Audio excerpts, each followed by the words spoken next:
Are you ready for a deeper cut? Because it can go pretty deep with anger. So, containment.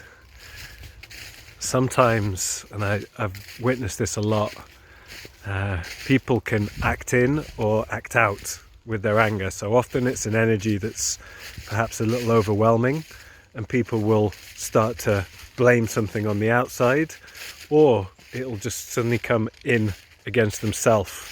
And they can actually observe it kind of flipping between the two. It's quite amazing. So you might start to notice yourself acting out with your anger or acting in against yourself with your anger. And the practice then is to try to be a bigger container, be a bigger vessel to hold this energy so that it doesn't have to go in or out. You can actually just hold it, recognize it, feel it, and not actually do anything. And sometimes there's a kind of anger that you might get in touch with like that, it doesn't actually have a direct direction. It's just actually life force itself, or it's just power and potential that you've maybe become uncomfortable with at some age. Like some time it wasn't comfortable to stand tall and be in your full power. That's really common. So learning to contain the energy of anger and lead yourself from acting in or acting out into, okay, I can hold this, become bigger. Another cool tool is what's called a conscious rant.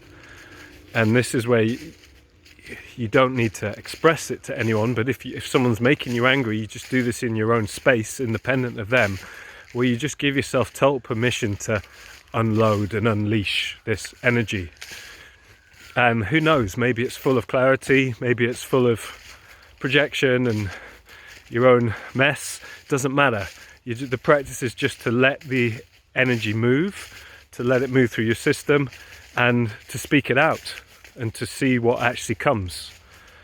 And with this, it's like permission for it to get dark. Like, we've got animal instincts, we've got predatory instincts, and the more we can actually include that, the healthier we are. We don't have to get lost in them or taken over by them, but we know them and we feel them. So any conscious ranting, really allow the killer energies or the violent impulses or whatever's there. Like, that's part of the integrative process.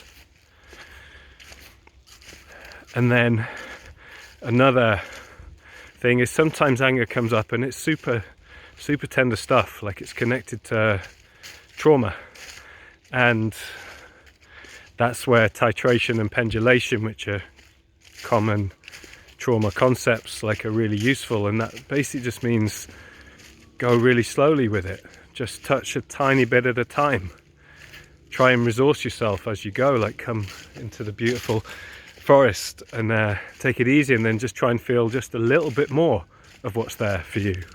Just feel it a little and then come back into how beautiful it is right now, or anything that just helps you feel calmer in the present moment.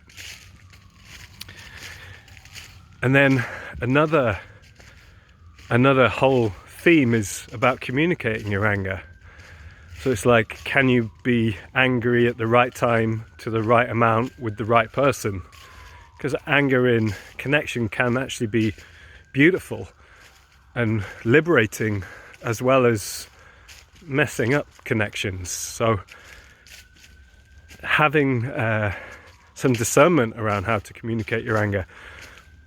One really nice tool is, as a guideline for communicating anger to someone, is like, are you vulnerable with it? Can you still feel your heart with it? And if that's true, then I would say go for it. Express your anger to people. Like, see how it impacts them, see how it feels after you've said it. But if you're not vulnerable with it, or that your heart really isn't online, then the chances are it's more of a defense, or it's more unhealthy aggression. And then, maybe you're better to come out to the forest or wherever and chill out and give yourself some space.